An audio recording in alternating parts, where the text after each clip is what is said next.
Halo wirausahawan muda, apa kabar? Semoga kabar kalian baik-baik aja ya, apalagi di era pandemi seperti ini. Tetap jaga kesehatan sesuai dengan protokol kesehatan ya.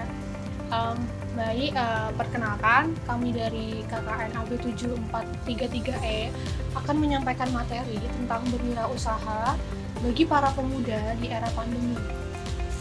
Kita tahu pandemi virus corona ini sangat berdampak pada berbagai sektor.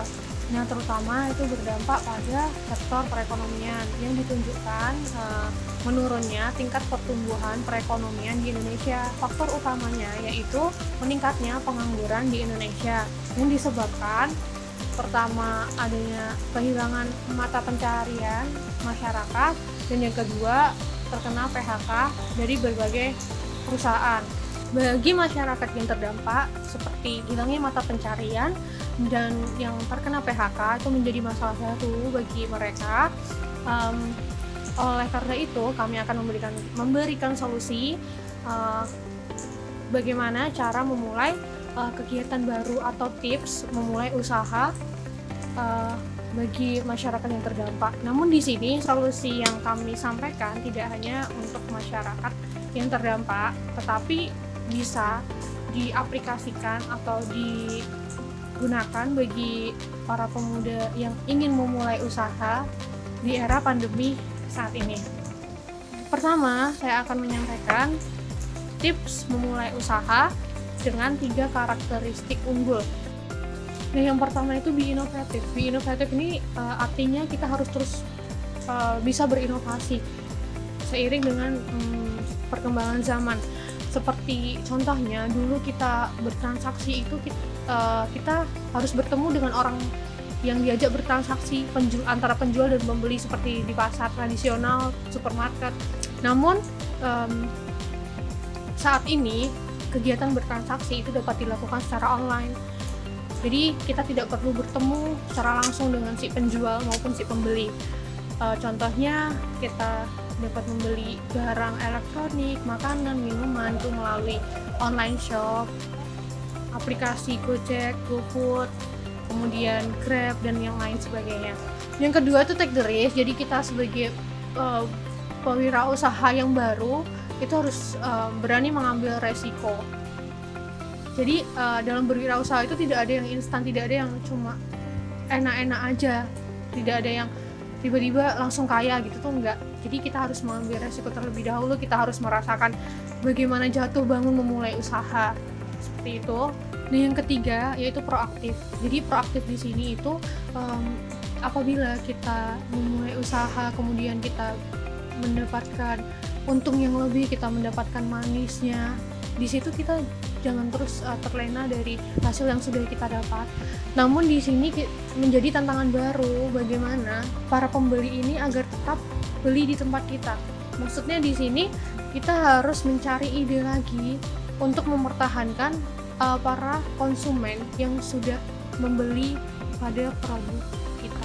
Kemudian ada pertanyaan baru, apa sih usaha yang harus kita pilih? Jadi usaha di sini yang harus kita pilih itu bukan karena sedang tren lalu kita mengikuti aja gitu. Misalkan sekarang sedang tren fashion, terus kita ikut-ikutan ke fashion. Sekarang sedang tren makanan, kita ikut-ikutan ke bidang makanan. Padahal di situ kita belum ada bekal untuk memulai usaha itu, kita hanya ikut-ikutan tren saja gitu. Nah, di situ tuh saya yakin usaha tersebut tuh tidak akan bertahan lama. Kecuali kita sudah ada ilmu, kita sudah siap untuk memulai usaha tersebut, kita menyukai usaha tersebut. Nah, itu saya yakin akan bertahan lama. Karena yang pertama itu karena ada bekal ilmu, kemudian yang kedua itu karena usaha yang kita geluti itu usaha yang kita sukai, seperti itu. Kemudian ada pertanyaan baru lagi, kalau tiba-tiba usaha yang kita lakukan ini membuat kita jenuh atau membuat kita tiba-tiba malas, itu bagaimana cara mengatasinya? Di sini karena tadi yang kedua saya sebutkan, usaha yang kita mulai itu usaha yang kita sukai, saya rasa tidak akan muncul kejenuhan dalam menjalankan usaha tersebut. Jadi untuk meminimalisir ketika kita sedang malas, jenuh, untuk meminimalisirnya itu tuh yang pertama, jangan malas membaca buku. Karena dari kita membaca buku itu nanti kita akan memiliki ilmu-ilmu baru atau motivasi kita untuk tetap menjalankan usaha tersebut. Nah, yang kedua ini ada networking, yaitu kita harus memiliki relasi atau teman dia sedang berwirausaha juga, atau di sini nanti kita akan berbagi obrolan mengenai usaha yang dia geluti dan usaha yang kita geluti, seperti itu. Jadi dari networking tersebut kita nanti mendapatkan motivasi lagi dan ide baru untuk menjalankan usaha kita. Yang ketiga itu ada pertanyaan, bagaimana sih kita mendapatkan modal?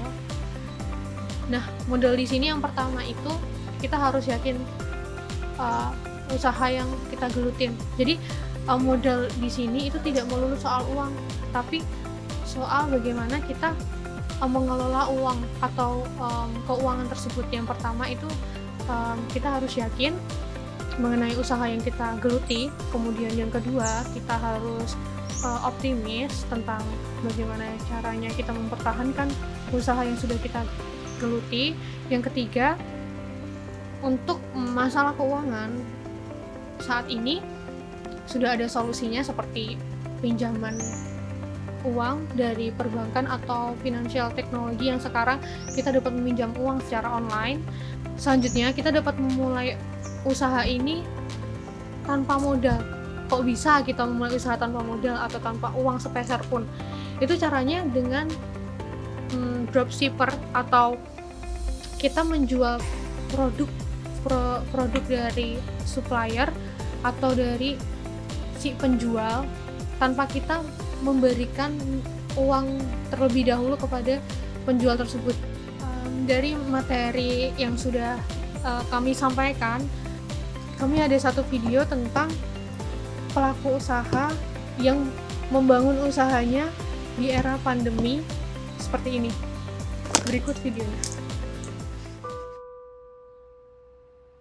Hidup dan lika-likunya. Kadang kita berada di atas, kadang kita berada di bawah. Belum pernah saya merasakan jatuh yang dalam seperti pada saat saya di PHK. Satu hal yang pasti, pada hari itu saya merasa itu adalah hari terburuk dalam hidup saya. Semua perasaan bercampur aduk, gak karuan ketika saya dieksekusi. Kaget, saya merasa sudah bekerja 110% untuk perusahaan, tapi kinerja saya kurang dihargai. Saya marah, karena saya merasa target sales yang saya kerjakan sudah terpenuhi, tapi masih dianggap kurang. Kecewa, karena saya merasa kerja keras saya selama ini dilepeh begitu aja.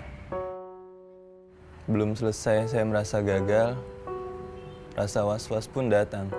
Bagaimana cara saya untuk membiayai kedua orang tua saya nanti?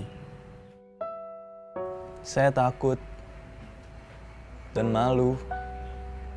Rasanya saya mau menghilang aja, nggak tahu kemana.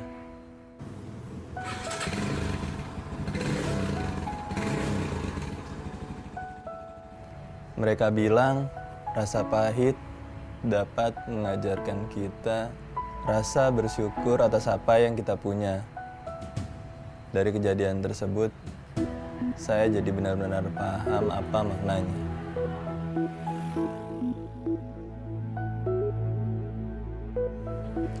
Pahitnya rasa kopi yang saya minum waktu itu sama pahitnya seperti rasa yang saya rasakan ketika saya di PHK.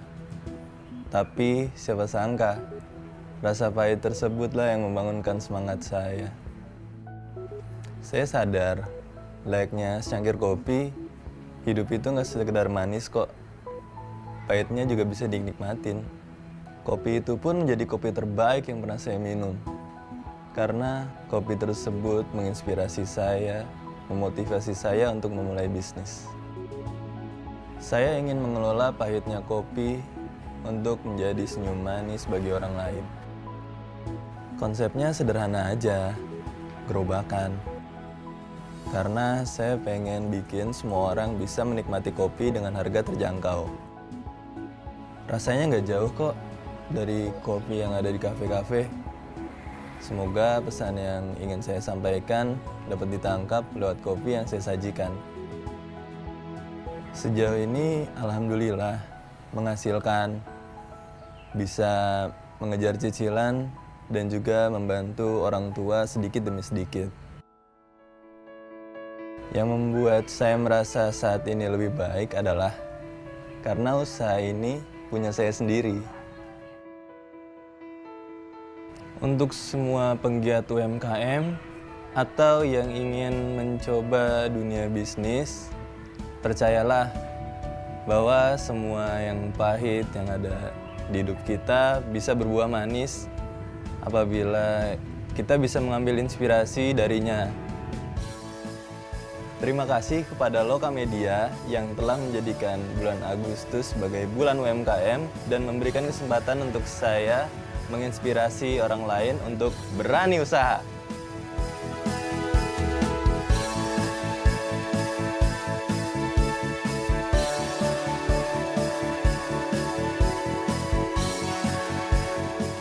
Dari video tersebut dapat disimpulkan bahwa susahnya mencari lapangan pekerjaan atau kita yang sedang kehilangan lapangan pekerjaan, jangan jadikan suatu masalah tersebut menjadi alasan untuk kita tidak bisa bangkit. Justru dari masalah tersebut kita dapat belajar atau kita dapat memulai hal-hal yang baru. Untuk kalian yang ingin memulai usaha, jangan takut untuk memulai usaha dengan modal yang sudah kami sampaikan tadi, dan tetap kreatif dan berinovasi.